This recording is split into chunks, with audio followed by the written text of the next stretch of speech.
Just some updates on the academic freedom situation, which on the surface looks good, but I'd like to provide some thoughts on this. If you don't know, and if you haven't seen my reporting on this previously, there is something called the Higher Education Freedom of Speech Act 2023, which was, of course, passed under the previous government.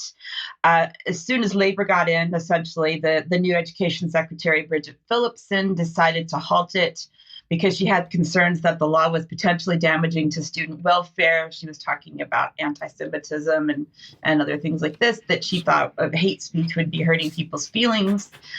So the Office for Students, now that they've kind of worked this out, and most of this act is now going into place on the 1st of August, that the Officers for Students, which is an independent public body, but does report to Parliament through the Department of Education, whilst not being part of central government, has provided some guidance and published some survey results. And so I would like to go into this a little bit just to see what they have to say in support of the act and how to put this all into place at universities. So first, let's hear this short video clip that I have. Let's first look at this BBC article that I should mention first. BBC telling us that students are ready to be shocked, or should be ready to be shocked, not saying that they are, and offended at university. As I know through my own process of losing my academic career as a full professor, they do not handle well anything that is considered to be offensive. So let's look at now what this Office for Students video had to say about its new guidance. Free speech and academic freedom are vital to higher education. In fact, they're vital to society. Without them, there are no new ideas, no productive debate, no challenge to conventional wisdom, and no social progress. Our new free speech guidance illustrates how universities and colleges can protect these rights. It's designed to help universities and colleges navigate their new duties to secure free speech and have a free speech code of practice. These duties will come into force on the 1st of August this year. Right now, universities and colleges need to look at their policies, though we know that some of you are already doing this.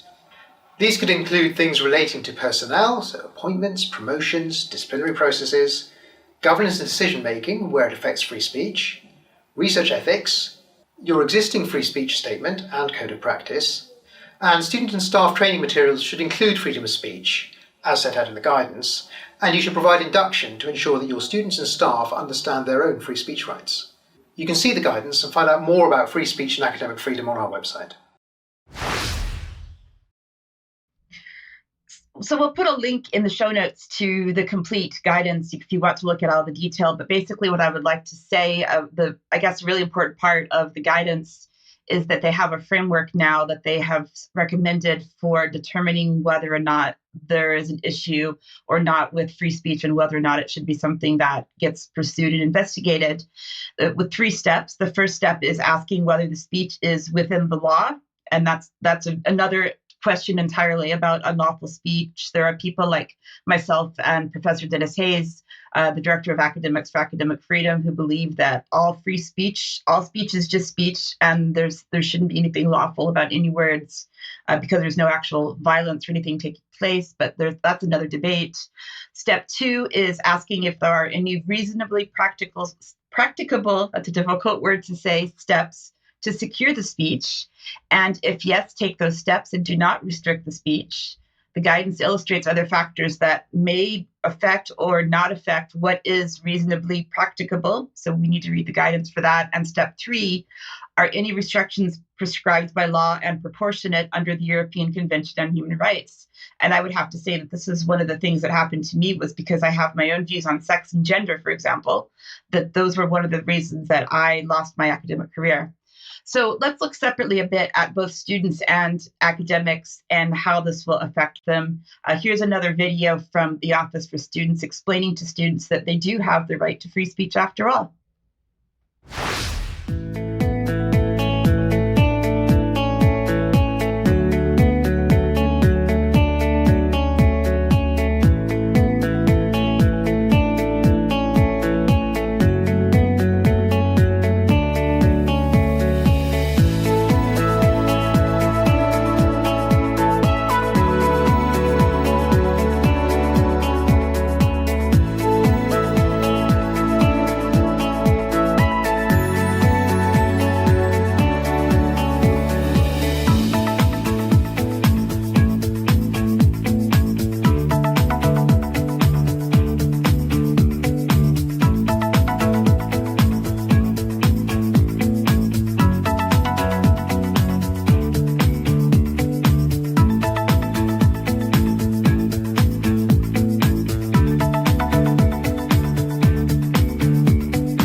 So that's all good to see and good to hear, but I'm terribly not concerned after, over working for 20 years in the university system, and especially in the past few years, that students are not going to be able to cope with this very well because they're coming in with a lot of mental health problems, an idea about well-being and what that means, especially those that survived through the lockdowns and weren't able to actually learn social skills.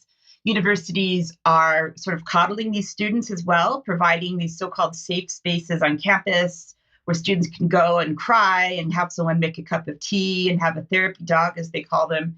And so I'm not terribly concerned at this. I'm actually quite concerned that students will not be able to handle this if it actually comes into place. On the side of the academics, there was a survey that was released last week as well by the Office for Students talking about how they have perceived academic and free speech on campus. This was conducted last year in March and April of 2024. The interesting thing to note here is that 77% of the academics who responded identify as left-wing, with only 9% being in the center, 14% being right-wing. Now, I don't believe in left and right dichotomies anymore when it comes to politics, but that just kind of goes to show where they're coming from in terms of their positioning. The other thing as well to note is that there was around, according to the survey, around a fifth of them do not feel free to discuss challenging or controversial topics in their teaching and their research. That increased up to 34% of them who come from ethnic minority backgrounds, which I also thought was interesting. These were similar scores in terms of research and teaching, public speaking, social media. Worth noting for me, as a female academic who is no longer a female academic, is that a fifth of the female academics say that they did not feel free to discuss their ideas in their research as I was counseled for doing so, compared to 1 in 10 or 11% of male academics saying the same thing. So the risk seems to be higher for female academics, including me, because I was very senior. For the majority of them who did experience negative treatment, investigations, disciplinary procedures, and so on, 38% of this was due to views on sex and gender, such as mine, and 27% based on international politics, which again was one of my situations that I talked about as well. So we can see here that these things are happening. I'm not entirely convinced that having that many, 77% of people who are identifying as left-wing is not really going to benefit those of us who do not have left-wing ideas. So I would imagine that these scores would be even higher for those of us who are not so-called left-wing, Brian. Diane, thank you very much for that. And I've just picked up on, of course, people listening in will have only heard the music in the video. So we'll say a discussion on what free speech is and why it's important in academia and for students. And one of the key things is because you need free speech in order to generate new ideas, which that's a pretty powerful argument in its own right. So encouraging from you that we are starting to see a bit of a backlash happen, but a lot more work to be done. But take us somewhere brighter to end today's UK column news with, Diane. Yes, brighter, assuming that we still have the sun in the future. And I say that because I watched the live stream that Sonia Poulton provided of the geoengineering rally in London on Saturday, which we have been advertising and mentioning on the news for the past few weeks. And unfortunately, none of us from UK Column were able to make it to London for the event. But watching the live stream, it seemed like there was a pretty high vibration sort of atmosphere, kind of similar to what you would experience if you came to one of our on-location events, or like in the freedom rallies that we had in 2020 and 2021 when people were protesting the lockdowns and the mandates. I heard from a lot of members on Saturday and Sunday because I was posting about watching the live stream and from my home here. And I got some photos sent to me directly that they gave me their express permission to provide on the news.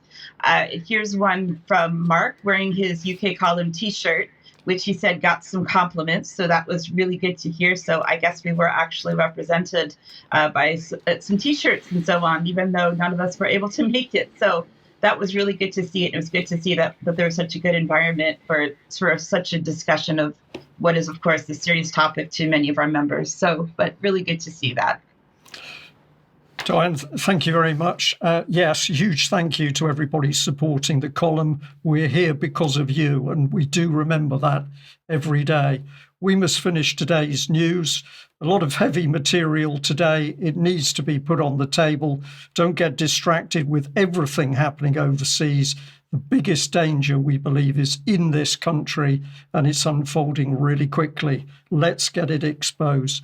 Diane, thank you for joining me. Ben, thank you for joining me. Stay with us if you're a UK column member. Extra time in a few minutes, and we will see you then. In the meantime, bye-bye. UK Column News will be back on Wednesday at 1 o'clock.